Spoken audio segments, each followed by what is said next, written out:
I have for quite some time been working on a comprehensive story to showcase my experience over the last 2 years, the case we are all here for, the people who cover it, and my own experience.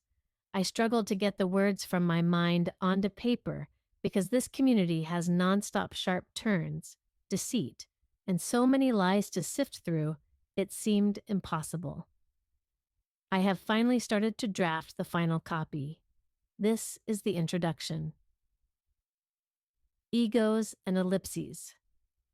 She lived quietly, but never small.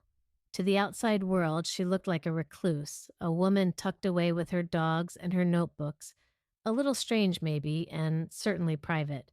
But her solitude wasn't emptiness. It was chosen. Asperger's, people had said, as if it were a limitation. She never accepted that. To her, it was no disorder at all. It was her advantage, her superpower. She could spot patterns where others stumbled blind. She could feel a tug of intuition and know, with unnerving accuracy, what it meant.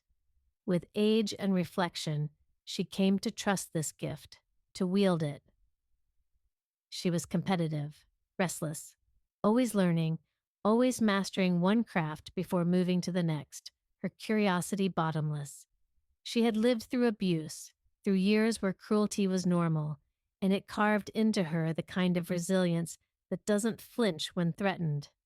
Bullies didn't frighten her. She faced them head on. She was the type who defended the voiceless even when it cost her. That was the line she could never cross. Silence when someone needed an advocate. People underestimated her. Her mouth worked against her sometimes, words tumbling out, fast, blunt, profane, and unpolished. She wasn't gentle in her speech, and too many mistook that for ignorance. What they didn't see was the child who had once lived between languages. Italian first, English forced on her as if her birthright tongue were a sin. Her mother had demanded perfect English, scolded her for mistakes, and so, of course, she rebelled. No one told her how to speak. Not then, not ever. Her true refuge had been books. At 6, she was reading entire volumes for fun, carrying them everywhere like armor.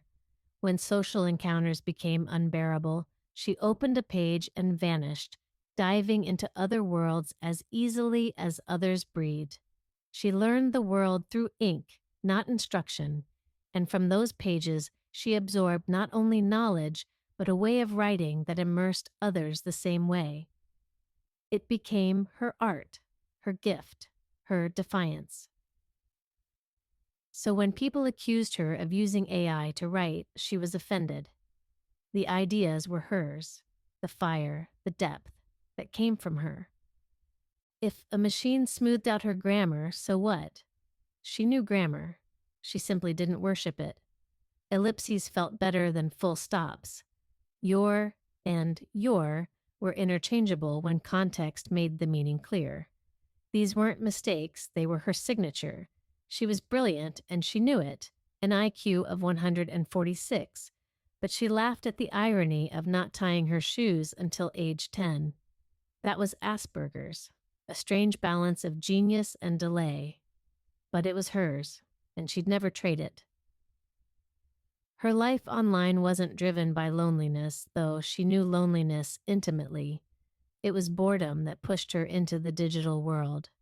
Boredom and the need to test herself. Loneliness had come years earlier, when her mother died after a slow, excruciating battle with cancer. That loss carved a hollow in her that never filled. And after her mother's death came the cascade of siblings, one after another, gone in brutal succession. The first was her oldest brother. He was away on a construction job, sharing a hotel room with a coworker, when a blood clot in his brain took him without warning. He died standing, the coworker said, one moment alive, the next collapsed with a thud. Even her father, long estranged and building his fourth family, seemed shaken by that. For once, he showed a flicker of paternal love. He drove 8 hours to Ohio to collect his son's ashes.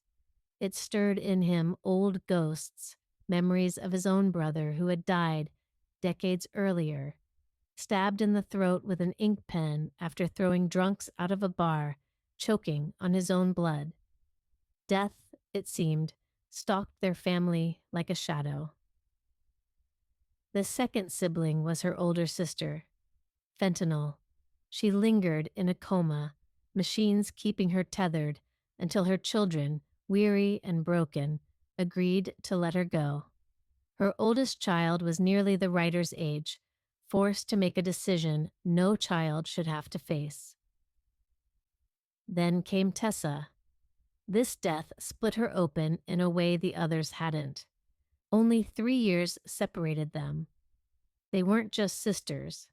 They were best friends.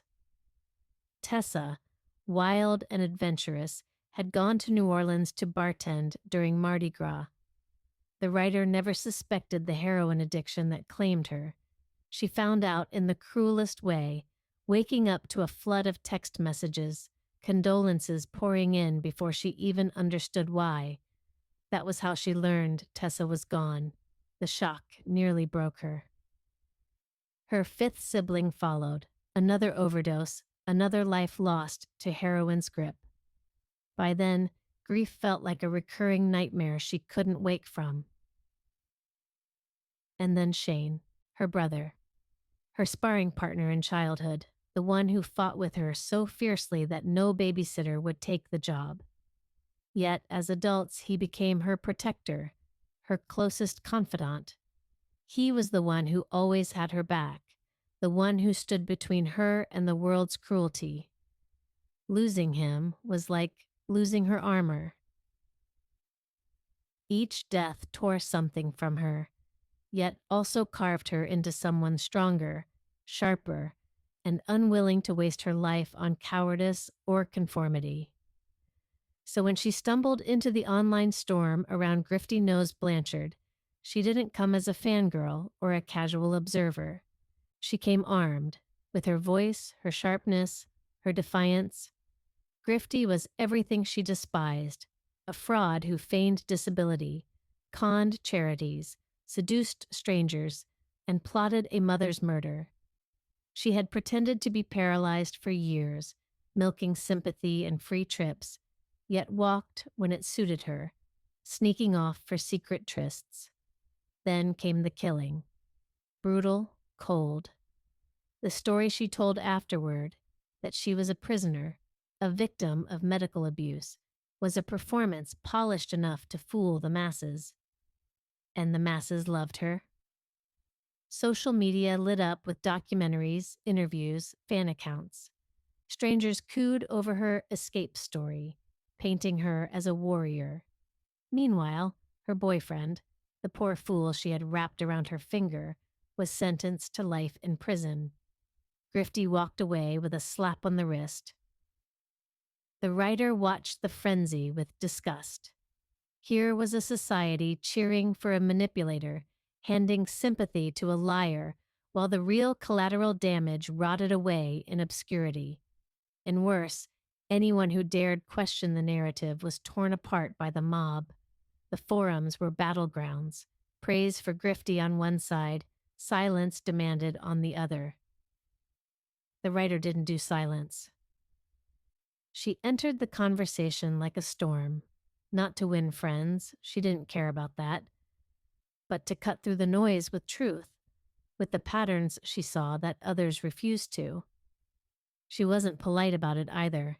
Her words were sharp, sometimes savage, but always grounded in the conviction that right was right, even if the crowd hated her for it. The recluse had found her stage. The woman others thought lived quietly in shadows had stepped into the fire of a public controversy, and she didn't flinch.